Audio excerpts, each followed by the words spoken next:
আর এই সরকার কিন্তু ছাত্র জনতার রক্তের উপর দাঁড়িয়ে এই সরকার আমাদের যে ইউনিটি আছে তার জানান দিতে মূলত আজকে এখানে আসা।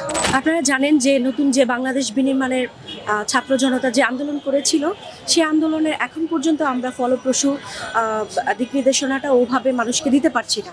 এর জন্য আমরা চাই যে ছাত্র জনতা যারা এই আন্দোলনের সাথে যুক্ত ছিল সবাই আজকে আসবে, আসার পর তারপরে আমরা যে ইউনাইটেড আমাদের যে ইউনিটি আছে তার জানান দিতে মূলত আজকে এখানে আসা।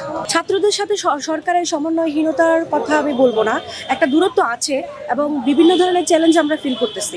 বিশেষ করে আমি জাতীয় নাগরিক কমিটিতে আছি, লিগ্যাল উইংসের আমি একজন সদস্য, কেন্দ্রীয় সদস্য জাতীয় নাগরিক কমিটির। আমরা দেখছি যে জনগণের প্রত্যাশা কী এবং জনগণের প্রত্যাশাটা আমরা সরকার পর্যন্ত পৌঁছানোর জন্য আমরা ব্যবস্থা করছি। আর এই সরকার কিন্তু ছাত্র জনতার রক্তের উপর দাঁড়িয়ে এই সরকার।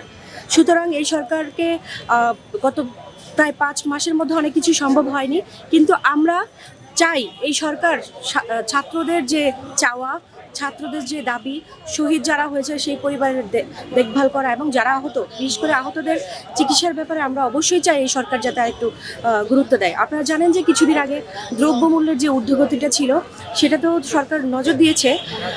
সমস্যাটা হচ্ছে যে এই সিন্ডিকেট ভাঙাটা কিন্তু খুবই কঠিন একটা কাজ। তো তার জন্য আমাদের সকলেই এগিয়ে আসতে হবে, দল মত নির্বিশেষে সবাই যদি না আসে এটা আসলে সরকারের পক্ষে একটু কঠিন হয়ে যায় আমার মতে। তো আমরা সরকারের উপর একটা প্রেশার গ্রুপ হিসেবে আপাতত আছি। আমরা দেখছি যে কোথাও কোনো অনিয়ম বা কোথাও কোনো দুর্নীতি হলে আমরা যাতে সাথে সাথে নাগরিক কমিটি থেকে সেখান থেকে আমরা অ্যাকশনে যাচ্ছি। আসলে আপনারা জানেন যে গতকালকে প্রায় রাত 12টার দিকে একটা সকলের মধ্যে একটা কনফিউশন ক্রিয়েট হয়েছিল। সেই কনফিউশন থেকে যেহেতু গভর্নমেন্টও চাচ্ছে যে বাংলাদেশের মানুষের যে চাওয়া, ছাত্রদের যে চাওয়া, নতুন বাংলাদেশ বিনির্মাণে বৈষম্য দূর করার জন্য সরকারও একমত হয়েছেন। সরকার চাচ্ছেন যে জনগণের চাওয়া, ছাত্রদের চাওয়া সরকারের মাধ্যমে প্রতিফলিত হোক।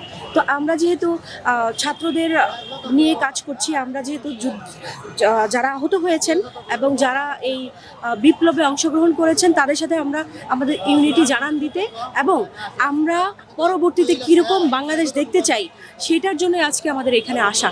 আর আমাদের এই আশা এটাই মানুষকে জানান দিবে যে আমরা আসলে আন্দোলনের যে স্পিরিট আছে সেটা থেকে সরে যায়নি, আমরা আন্দোলনের স্পিরিটটা এখনো বুকে ধারণ করছি।